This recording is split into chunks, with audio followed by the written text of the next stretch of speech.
Comment ne pas t'adorer, Yeshua? Comment ne pas t'adorer, Yeshua?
Tu es celui qui fixe son regard sur nous.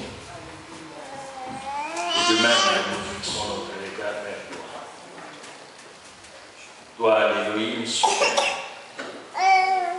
le Créateur de l'univers, celui qui dit et la chose s'accomplit.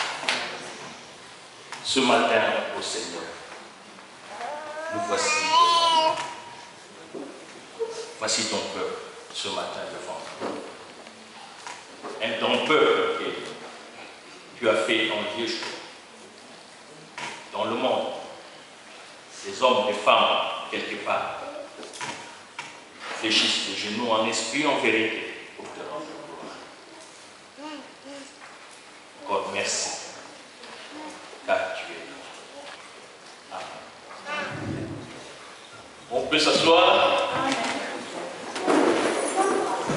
Alléluia. Nous allons entendre des choses profondes, n'est-ce pas?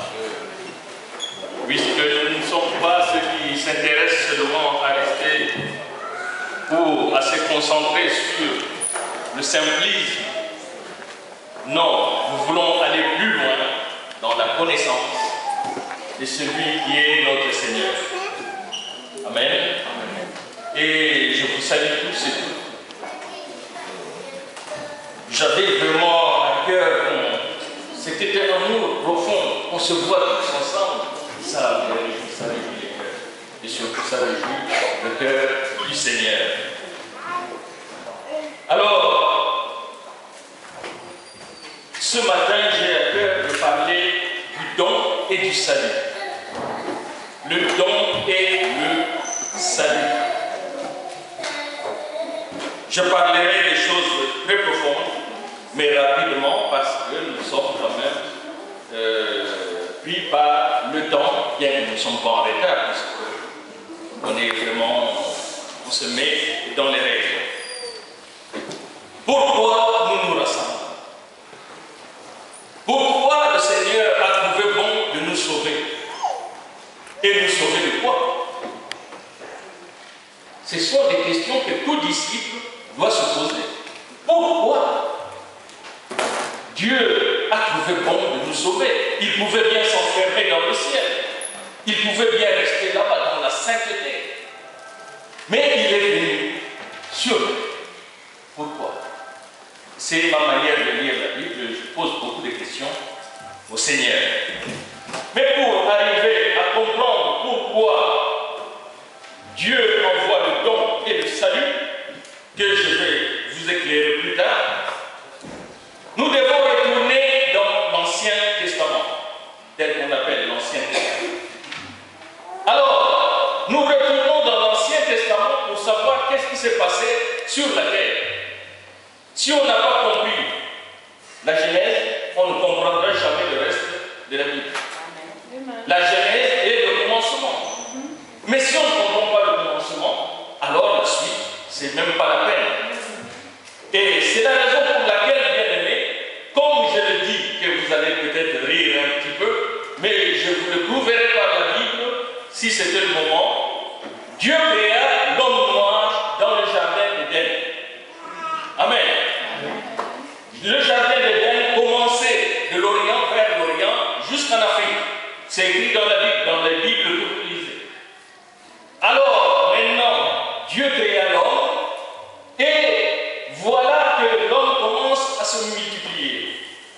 Nous arrivons au chapitre 6, nous découvrons que les anges viennent pour, selon la lecture, pour pouvoir faire des enfants avec les filles des hommes.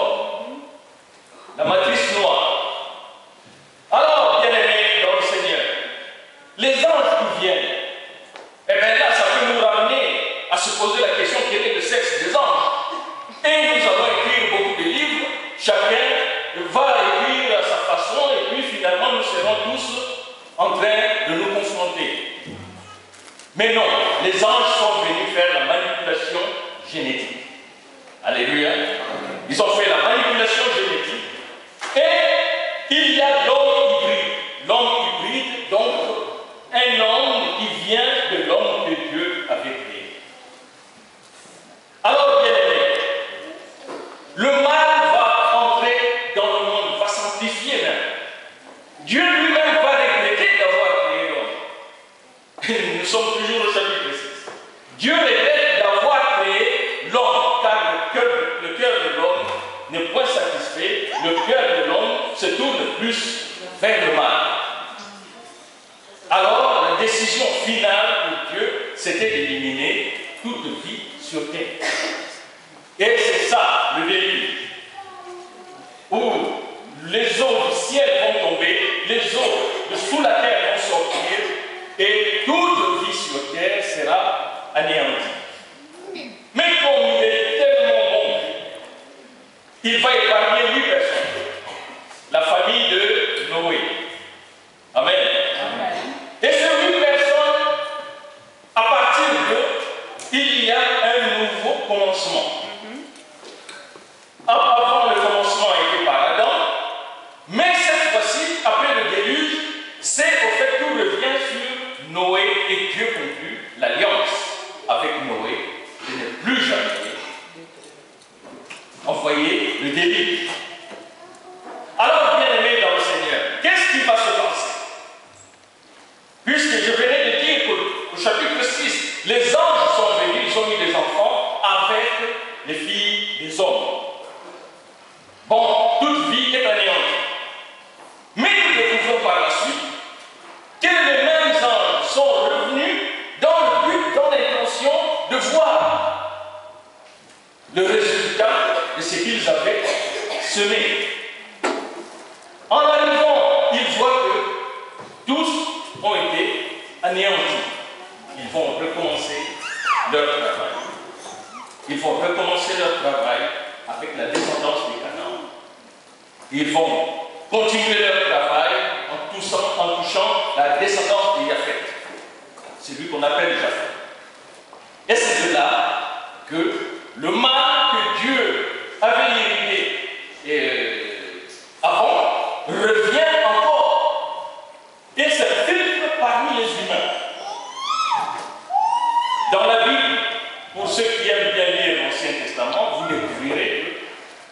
Israël avançait, détruisait le peuple des géants, le peuple qui était des géants, les descendants d'Anak, ainsi de suite. Il y a plusieurs peuples, des géants.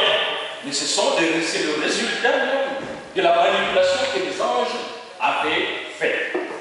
Alors, maintenant, Dieu ne veut plus envoyer le déluge.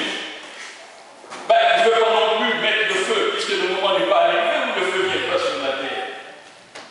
Il va trouver la solution.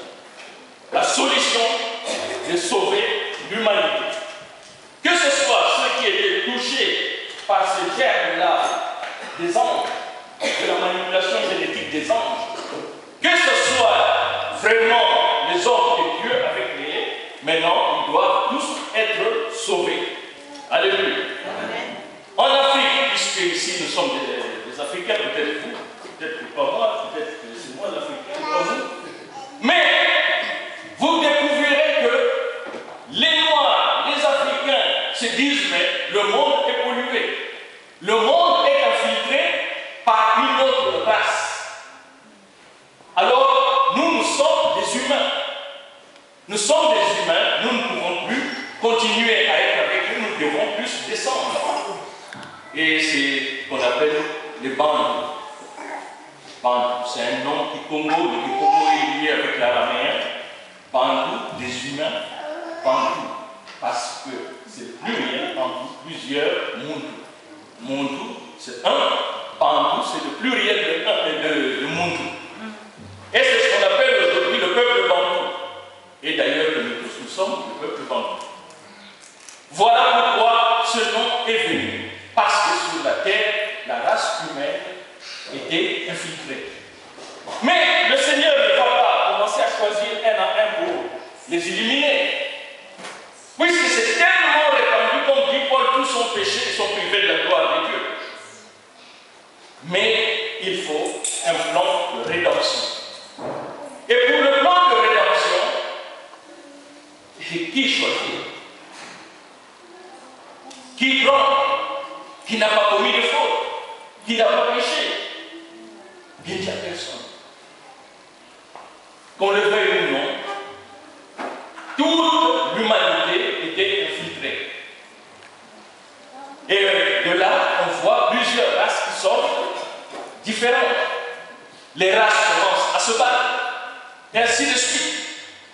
Alors, bien aimés dans le Seigneur, voilà là où nous allons arriver au centre de ce message dimanche. Le don et le salut. Alléluia. Yahweh envoie d'abord le don. Yohan, qui signifie don de Dieu. Yohan, aujourd'hui, a été donné comme le nom en français, Jean. Dieu envoie Jean. Là, on ne le voit pas encore. Mais je dis Jean, puisque ce nom-là a été révélé par l'ange. Alléluia. Mais il n'est pas encore visible. Alors, dans la même lignée de Lévi, voilà que Yahweh choisit une femme parmi toutes pour que le Seigneur vienne, pour que le salut vienne. Il y a les dons et il y a le salut. Là, je prends le nom parce que Jean signifie don. Celui que vous appelez Jean-Baptiste, son nom, ce n'est pas Jean-Baptiste. Il s'appelle Yohan, Jean, n'est-ce pas? Baptiste, là, c'est nous qui écrivons, qui avons rajouté. Parce qu'il baptisait, on dit que parce qu'il baptisait, bon, ça Paul vient, il baptise. Mais non, son nom, c'est Jean. Je dirais plus dans la Bible de Camille, vous verrez Jean le baptiseur, celui qui baptise. Parce que baptiser, c'était dans la fonction qu'il accomplissait. Et Yeshua, le nom Yeshua, signifie le salut. N'est-ce pas? Alors, bien-aimés dans le Seigneur, voilà le don vient, mais ce don-là, nous ne le voyons pas encore. Et le salut aussi va venir 6 mois plus tard. Mais ce salut-là, nous ne le voyons pas encore. comprenez bien, deux noms révélés par l'ange. La révélation dans Luc chapitre 1er, de 13 à 36, vous découvrirez la révélation par l'ange. Aujourd'hui, c'est nous-mêmes qui donnons des noms à nos enfants. C'est nous-mêmes qui donnons des noms. Mais là, il y a l'ange qui vient spécialement pour révéler le nom. Or, le nom, c'est la personnalité. Voilà bien. J'avais un ami, lorsqu'on était encore étudiant, qui s'appelait Kukumbe, ce qui signifie colis des maladies. Il était tout le temps malade. Il n'a même pas terminé ses études parce qu'il était tout le temps malade. Le nom, c'est la personnalité. C'est ce que nous sommes. Alléluia. Et Jean, l'ange révèle le nom. Jean, ça signifie don de Dieu. Alléluia. Et le don de Dieu vient sur la terre. Yeshua signifie le salut. Le salut aussi vient sur la terre. Mais tant qu'ils n'étaient pas encore visibles, eux-mêmes se sont rencontrés. Ils se sont rencontrés en secret. Je vous donne quelques références. Luc, du chapitre 1er, de 13 à 36. Là, c'est pour le nom, la révélation de la naissance du don. Et la révélation de la naissance du salut, c'est Matthieu, chapitre 1er, de 18 à 25. Luc, chapitre 1er, de 30 à 35. Voilà. Mais puisque maintenant la vision du Seigneur, du Père, la vision de Yahweh est de sauver l'humanité, n'est-ce pas? Puisque l'humanité est infiltrée, Dieu met un plan de rédemption. Il envoie d'abord le don, et le don qui vient. Et d'ailleurs, même lorsqu'on avait questionné Jean-Baptiste, plus tard on lui demande qui était-il? Il dit, je suis la voix de celui qui vit dans le désert. Rendez droit le chemin du Seigneur. Comme l'a dit Esaïe, il rappelle, comme l'a dit Esaïe, parce qu'avant lui, il y a quelqu'un qui l'avait dit. C'était prophétique. Mais ce que je veux dire là, le don et le salut qui nous sont invisibles jusque-là se rencontrent dans l'invisible. Luc chapitre 1er de 39 à 44, si quelqu'un peut lire.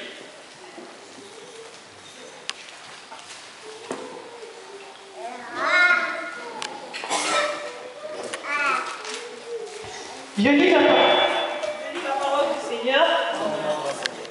En ces jours-là, Marie se leva et s'empressa d'aller vers les montagnes dans une ville de Juda. Elle entra dans la maison de Zacharie et salua Élisabeth.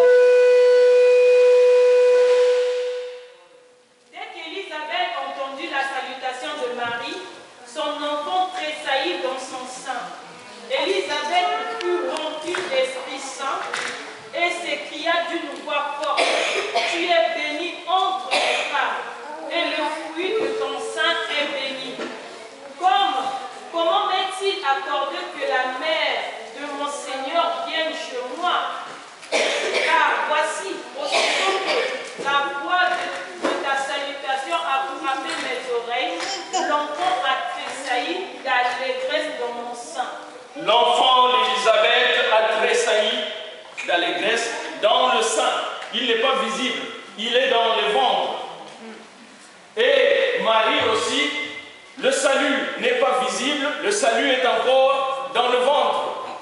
Et le salut dans le ventre et le don dans le ventre se rencontrent spirituellement. Et il y a quelque chose qui se passe. Il y a quelque chose qui se passe. Ils se reconnaissent. Alléluia. Amen. On ne le voit pas, mais eux, ils savent. Ils ont été envoyés par le Père. Alléluia.